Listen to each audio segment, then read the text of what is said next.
এই না চেনা মানুষকে আপনি অযথা টাকাগুলো দিয়ে দিচ্ছেন।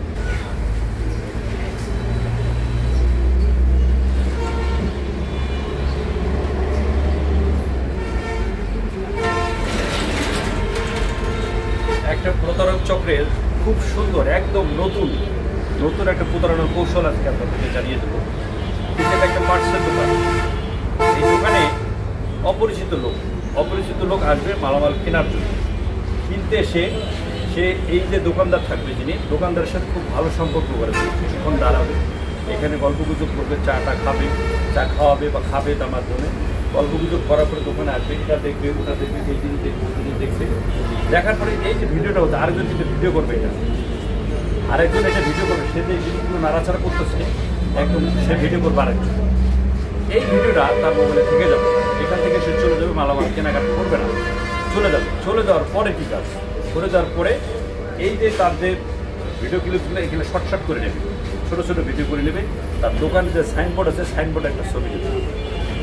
এই ছবিতে সে একটা বিজ্ঞাপন তৈরি করবে যে এই যে জিনিসগুলো একদম স্বল্প মূল্য, অর্ধেক মূল্য বিক্রি হবে, অর্ধেক মূল্য বিক্রি আপনি দেখার যেটা আগে দেখালো সেটাই ক্লোজ করে নেবে। এবং ফেসবুকে একটা সুন্দর একটা বিজ্ঞাপন দেবে, এইটা স্বল্প অর্ধেক মূল্যে বিক্রি হবে, এই দোকানে যোগাযোগ করুন, আপনার হাতে মাল পৌঁছে যাবে। এত সুন্দরভাবে রসাত্মকভাবে একটা বিজ্ঞাপন দেবে। এই বিজ্ঞাপন দেখে অনেকেই যেহেতু টাকা কম, অর্ধেক দাম, লোভে পড়ে যায়। এই লোভ ধ্বংসের প্রান্তে নিয়ে যায়। লোভে পড়ে কী করে, তার সাথে যোগাযোগ করে কথাবার্তা বলে হোয়াটসঅ্যাপে অথবা অন্য কোনো উপায় না। কথা বলার পরে টাকা অ্যাডভান্স চায়। এটার দাম বলে একটা পার্সের দাম 4000 টাকা। আপনাকে বললো যে 1000 টাকা পাঠান, বাকি মাল পাওয়ার পর বাকি টাকা দিয়ে দেবেন। এই 1000 টাকা পাঠালেন, 1000 টাকা পাঠানোর পরে আপনি তো অবশ্যই বিকাশে পাঠাবেন।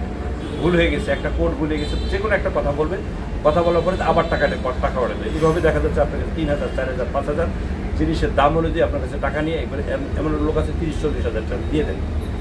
দিয়ে দেওয়ার পরে আর উনি মালও দেয় না, টাকাও দেয় না, ওই বিজ্ঞাপন আর খুঁজে পান, ওই দামে দোকানও খুঁজে পান। আপনি খুঁজে যদি দোকান পান, কিন্তু দোকানের মালিক হলো আরেকজন। দোকানের মালিককে যখন বলবেন এই লোককে চেনে না, আমি চিনি না, দোকানের মালিকও জানে না, কাজটা করে দিচ্ছে।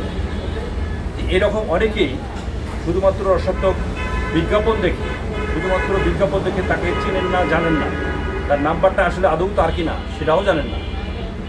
এই নাম্বারটা তার অন্য কোনোভাবে অন্য আরেকজনের নাম্বার সে ব্যবহার করে, অন্য আরেকজনের ইনআইডিতে উঠানো নাম্বার সে ব্যবহার করে। এই না চেনা মানুষকে আপনি অযথা টাকাগুলো দিয়ে দিচ্ছেন শুধুমাত্র আপনার লোভের কারণে। অনলাইনে কেনাকাটার ক্ষেত্রে অবশ্যই একটু সতর্ক হবেন, একটু সচেতন হবেন, নাহলে কিন্তু অনেকেই এরকম প্রতিদিন প্রতারিত হচ্ছে। এই ভিডিওগুলো হয়তো এই ভিডিওটা যিনি দেখবেন তিনি হয়তো এরকম ক্ষেত্রে হয়তো একবার সতর্ক হবে যে না, এটা আমি একটা ভিডিও দেখেছি, এটা করা ঠিক হবে না। কিন্তু যারা দেখে না তারা ঠকে যায়। এই না দেখা মানুষগুলোর জন্য অবশ্যই ভিডিওটা শেয়ার করবেন, তাহলে আপনার এই শেয়ারের মাধ্যমে তিনিও জেনে যাবেন। তখন হয়তো আপনার মাধ্যমে তার একটু উপকার হলাম, তিনি আর প্রতারিত হলেন না। প্রতারণার হাত থেকে বাঁচার একমাত্র উপায় একটু সতর্ক থাকা, একটু সচেতন হওয়া। যেখানে আছে ভালো থাকবেন, সুস্থ থাকবেন, নিরাপদে চলবে। আসসালামু আলাইকুম।